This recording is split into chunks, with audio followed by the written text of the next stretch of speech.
Hi, Trevor here, reflecting on live stream music. Thank you for stopping by.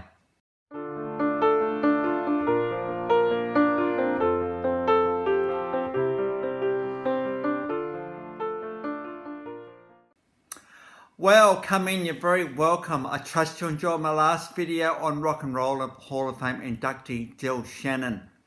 And through his song Runaway, we looked at the things that we run away from, maybe even ourselves. So, trust you found that one encouraging, asking the questions we never want to really answer. So, trust you found that one encouraging. We were going on to a lass that was born in 1946 in Little Pigeon River in Tennessee. And the story goes that she was born in a one-room cabin. And she came from a large family of 12 children. Now, the lass we're talking about today is the undisputed queen of country music. Very, very significant in the scheme of things. And of course, we're talking about Dolly Parton. Singer, songwriter, philanthropist, businesswoman, and between 1967 and 2022, how long is that career? 52 studio albums. Just sit with that with a minute. That's the writing of songs, the recording of the songs, the production of the songs, the marketing of the songs. 52 studio albums, 9 live albums, 222 compilation albums, 8 video albums, 1 little EP. She's had 25 number 1 songs, and she's had 41 top 10 albums in the country Billboard charts. It's estimated she sold around 100 million albums, and she's had over 3 billion streams. Welcome to the world of the digital music industry these days, and how much streaming you can get in a very short space of time. She's received 11 Grammy Awards from quite a stack of nominations. She's significant in the Library of Congress. She's received the Primetime Emmy Award. She's been acknowledged in the National Media of Arts. Dolly Parton has composed over 3,000 songs. And now we're going to get on to one of those in particular that I did not realise that was written by this lass. But here we go. And it's come off one of the highest selling albums of all time. So there we go. She also is a bit of a businesswoman. The Dollywood company, including Dolly World and a few other places that she is part of, very much in the entertainment precinct. Country Music Hall of Fame, pop, adult, contemporary. And she has influenced just so many people. It's not funny. There's a lot of Hall of Fames this girl's been part of. Nashville Songwriters Hall of Fame, 1986. 1988, Small Town of America Hall of Fame. 1988, the Eastern Tennessee Hall of Fame. 1999, the Country Music Hall of Fame. You'd expect that. 2001, Songwriters Hall of Fame. 2007, 2014. And 1971 Grammy Hall of Fame. 2009 Gospel Music Hall of Fame. 2009 Music City Walk of Fame. 2010 Country Music Hall of Fame. 2014 National Hall of Fame for Artisans. And 2022 inducted into the Rock and Roll Hall of Fame. Interestingly, Dolly thought that was more for rockers, and she didn't see herself as a rocker. She didn't quite think it was appropriate, but after they explained to her that, hey, hang on a minute, no, it's just people who can sing and sing really well and have the influence that you have had. So Dolly is going to get inducted this year, which is pretty cool. Now, what can we say about Dolly Parton? Apart from her amazing voice, let's just start there. Her voice is absolutely stunning. Of course, you've got to have that beautiful country twang to your singing if you're a country music artist. And she well and truly has that. She's got the look as well, the stunning flowing blonde hair that she's got. She always wears quite glamorous clothes on stage, and so she kind of knows how to make an entrance. And she has been captivating audience for decades. What else can we say about her?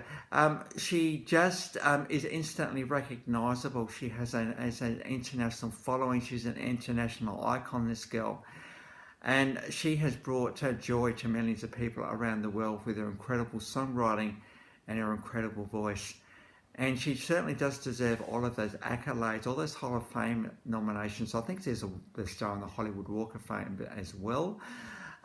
She certainly deserves all those accolades that she's received, and she can certainly say that she doesn't have a small part of the world. She has a large part of the world that she has been a positive influence on. And I think it's great to know that, you can give your voice and give your image to make the world a better place. And this is certainly the case with Dolly Parton. And so it's great to be able to acknowledge her in this series as well. Well, the best way to experience Dolly Parton is to actually see some clips below. And always, I never embed videos in videos, as you guys would know by now. I always put links to this in the description below. So we do have a few Dolly Parton clips. Now we've got Jolene. This is one that got her a Grammy Award. When we think of Dolly Parton, it's one of her signature tunes. Go all the way back to 1974 when this song came out of the album of the same name. We've got a couple of versions of Jolene because you just got to. We've got a TV performance back in 1974, and then we shoot forward to 2014 at the Glastonbury Festival in the UK.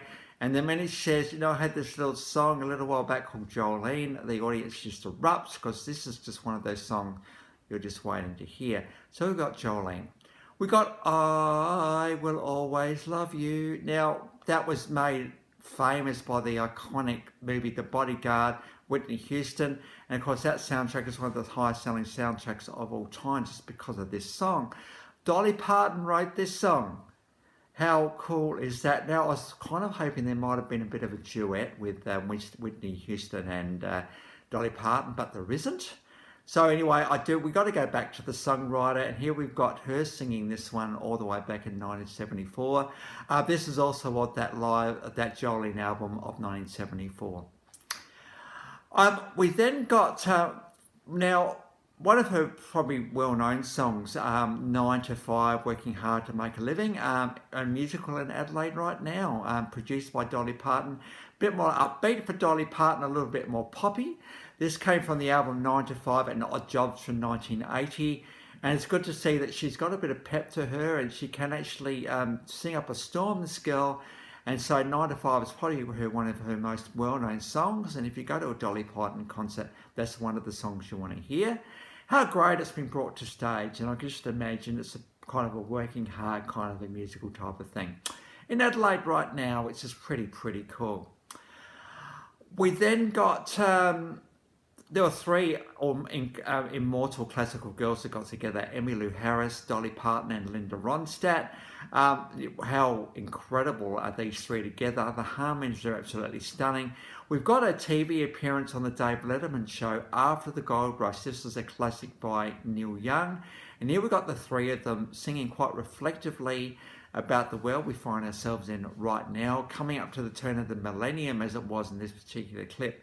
And you know what, this is magic right here. Dave talks about, he builds it up quite well. He talks about this crystal instrument that's on stage as well. Absolutely stunning performance by the three of these girls. It's nice to say that, you can be a star, and each of these stars are stars in their own right, but they can blend together so well. If you can realise you're part of a group, you're actually a pretty good performer. So got to bet you a very special performance there as well. And of course, we cannot talk about Dolly Parton without going back to 1983. And it wasn't long before Dolly Parton and Kenny Rogers, called it the king and queen of country music at this point, had to get together and sing a song. And of course, they sang Islands in the Stream. This song was written by the Bee Gees, and guys, aren't we glad they wrote that song? And in fact, I think on the original recording, those guys are doing backup to these guys. But no, this is considered the #1 duet of all time. This is a pretty significant song, this one. This is a performance from 2005. So, Dolly and Kenny are looking a bit older here, and how sad, but Kenny Rogers died a little while ago, and Dolly Parton certainly paid tribute to, who was a lifelong friend for her, really, in lots of ways. They were both at the top of their game when they were at the top of their game. So we got 2005 live version of Island in the Stream. That's pretty pretty cool. Absolutely stunning lyrics in this song. How good for the Bee Gees to be chosen to write this iconic song for these two.